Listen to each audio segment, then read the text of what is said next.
The suicide rate in city much higher than countryside. The reason very clear. In countryside, farmers,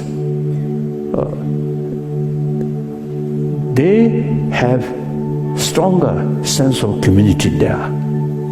One family, some problem, they always feel I can ask this family, that family. Occasionally they work together. So sense of community much stronger.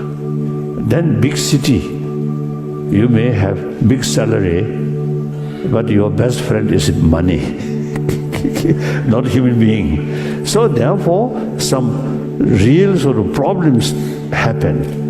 You feel helpless, lonely.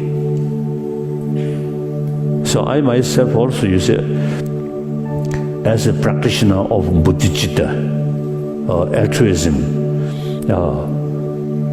I always consider 7 billion human beings are my brothers, sisters.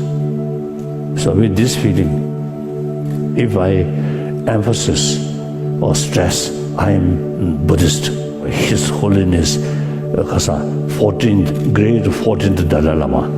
If I emphasize that, then out of 7 million human beings, only one Dalai Lama, then I feel lonely. When I stress, I am one of the 7 billion human beings, then plenty of brothers, sisters. So no feeling of loneliness, like that. So therefore, that also one example. Think other, you get maximum benefit. Think oneself, selfish, narrow-minded, then a lot of stress, a lot of fear, and loneliness feeling come. Okay.